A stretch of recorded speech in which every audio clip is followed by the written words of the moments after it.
साथियों, जय श्री राम। आज मैं आपके समक्ष उपस्थित हूँ, या आप ये कहें कि उपस्थित होने के लिए बाध्य हुआ हूँ। और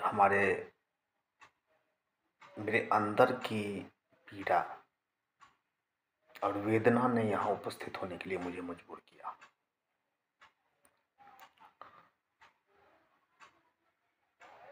इस चैनल की शुरुआत और मेरे यहाँ उपस्थित होने का और इस चैनल का एक ही उद्देश्य है साथियों, राम राज्य की स्थापना। राम तो आ गए, बस राम राज्य की बारी है। भगवान श्री राम का स्वागत हम सब ने बहुत धूमधाम से अपने सामर्थ्य, अपने शक्ति के हिसाब से किया। लेकिन अब राम राज्य की स्थापना के लिए हम लोगों को भी अपनी भूमिका समझनी होगी। हम लोगों को भी त्याग और बलिदान के लिए तैयार होना होगा, और हम लोगों को भी एक सटीक रणनीति के तहत लड़ाई लड़नी होगी। साथियों, सरकारें आती हैं और जाती हैं, और आती ही और जाती रहेंगी, और इसमें स्वार्थ सिद्ध करने वाले लोगों की, और खासकर व्यक्तिगत स्वार्थ सिद्ध करने वाले लोगों की भरमार है हमारे सरकार में, चाहे वो किसी भी दल और किसी भी पार्टी के लोग रहें।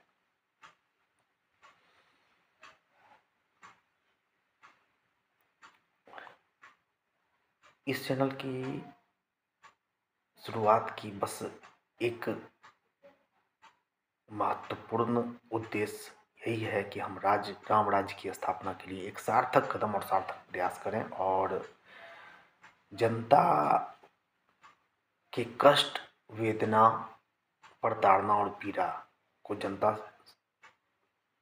को उससे मुक्ति प्रदान करें। देखिए, सरकारें कोई भी हो, केंद्र में हो, राज्य में हो, कोई भी लीडर हो, वो अपने स्तर पर अच्छे बुरे काम क्या कर रहे हैं वो हमको भी दिख रहा है, आपको भी दिख रहा है। लेकिन धरातल पर साथियों, आम जनमानस त्राही त्राही कर रही है। आम जनमानस के आंखों से आंसू की धार नहीं साथियों, खून की धार बह रही है। और उस आंख से निकलते हुए लहू को पोंछने वाला भी कोई दूर दूर तक नहीं है, और उन आंसुओं की सौदेबाजी की जाती है। खासकर हमारे देश की ये स्थिति है, और चूंकि मैं बिहार की धरती से संबंधित हूँ, तो अपनी बात आपको मुखरता से आपके समक्ष रख रहा हूँ। स्थितियाँ चाहे स्वास्थ्य व्यवस्था की हो, न्याय व्यवस्था की हो, शिक्षा व्यवस्था की हो, या जन सेवा व्यवस्था की हो, सारी व्यवस्था चरमराई पड़ी है, और सबसे जनता त्राही त्राही कर रही है। मैं हर एक मुद्दा पे आऊँगा, और आज मुख्य रूप से अपना उद्देश्य आपके समक्ष ही रखने आया हूँ। एक ही वीडियो में तो संभव नहीं है सारी बातें की जा सकें। जनता को इस पतन और पीड़ा और इस शोषण से मुक्ति दिलाने के लिए क्या प्रयास होना चाहिए, और लोगों में जागरूकता होनी चाहिए, और लोगों को कम से कम पता चलना चाहिए कि हम किस कदर प्रताड़ित हैं। देखिए, होता क्या है ना, कि एक लंबे अवधि तक हमारे ऊपर शोषण किया गया, हम देशवासियों का शोषण हुआ, चाहे मुगल आक्रांताओं ने किया, मुसलमानों ने किया, या फिर अंग्रेजों ने किया, और 1000 साल की ये गुलामी हमारे खून में बस गई है कि हमें और इस तरह से प्रताड़ित उसके समय में किया गया, इसने लंबे समय तक प्रताड़ित किया गया कि प्रताड़ना में भी हमें प्रताड़ना दिखता नहीं है, लगता है कि बस ये तो इसी तरह से होता है, लेकिन नहीं साथियों। रामराज की कल्पना में सर्वे भवन्तु सुखिनः सर्वे सन्तु निरामयाः सर्वे भद्राणि पश्यन्तु मा कश्चित् दुःखं भवेत् की परिकल्पना है। सबके सुख और सबके मंगल, सबके शांति के लिए एक सार्थक प्रयास। रावण का अंत और रामराज की स्थापना ही मेरा मूल उद्देश्य है। मैं आपके समक्ष प्रस्तुत रहूंगा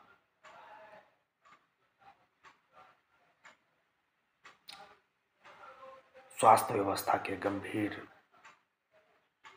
और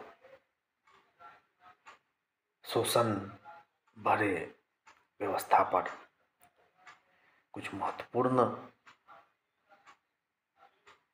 पहलू रखूंगा और कमेंट करें, अपने भी विचार जरूर मुझ तक पहुंचाएं। आप इस पर क्या विचार रखते हैं? क्योंकि साथियों, जब तक बातें नहीं बढ़ेंगी, बातें नहीं चलेंगी, ये बहरे सरकार के लोग सुनेंगे नहीं। ये जनता को गांडू समझते हैं।